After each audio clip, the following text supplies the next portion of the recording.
De Republikeinen hebben na de tussentijdse verkiezingen opnieuw een meerderheid in het Amerikaanse Huis van Afgevaardigden veroverd. De verkiezingen worden ook gezien als een referendum voor het beleid van president Barack Obama.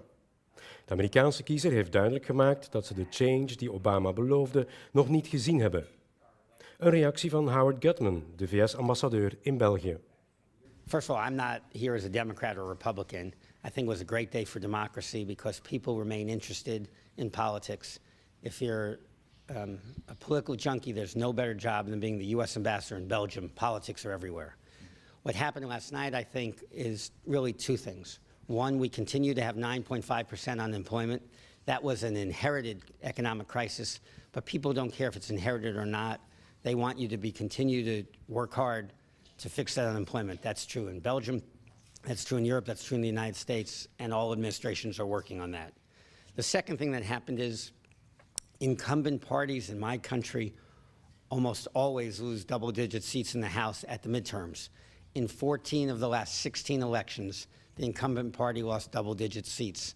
That's because so many people turned out to elect President Obama, 62%, that when 38% come out on a normal election, those 75 million fewer Americans who voted were largely people who had voted for President Obama and the people who ran with him. So when the people who ran with him are alone, seats change. Of course, the Democratic Party and the Obama administration saw this coming in these results. Is there a way in which they have prepared for these elections? Every major legislative initiative that would take the House of Representatives and the Senate was either passed or attempted in the first 2 years. So it was not unexpected that there would be a drop-off in the midterms. And so TARP, economic regulation reform, and bank reform, health care, any of the legislative agendas were all passed in the first 2 years or attempted. The things that lie ahead are implementation. Climate is something we do by regulation, not legislation. Is there a bigger disappointment within the Obama administration that the idea of bipartisanship in Washington didn't work the past 2 years and probably will only get even more difficult the coming 2 years? I think we all hope for greater bipartisanship. I think it is a goal every day. In politics, it's a difficult goal. No matter where you are, it seems to be a difficult goal. After the results are known right now, is this the end of the idea of hope and change in which Barack Obama got elected 2 years ago? I don't think this was a message about the Obama election 2 years ago whatsoever. I think that election you see in 2 more years when 62% of the people vote again. This is a message about we need economic recovery. To the extent it's a message, it's about we continue to need economic recovery. That's a problem that preceded this administration, but it's a problem that this administration has been working on every day. And we'll work on bipartisanly, we'll work on globally. I work on it every day in Belgium. Everybody works on it in Belgium as well.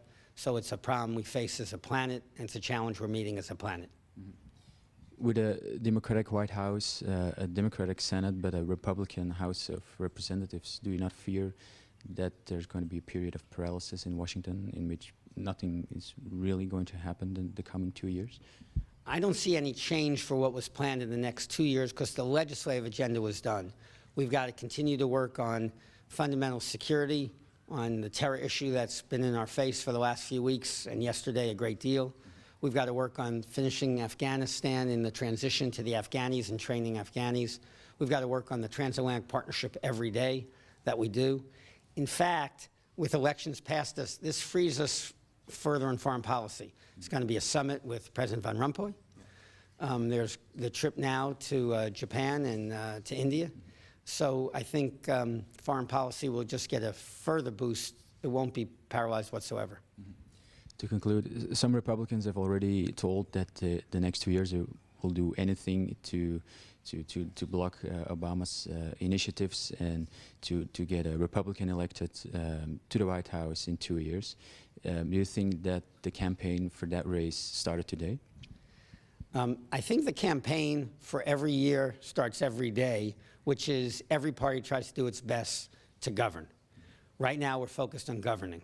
That's going to be economic recovery, continuing to expand the transatlantic relationship, working on the problems that unite us.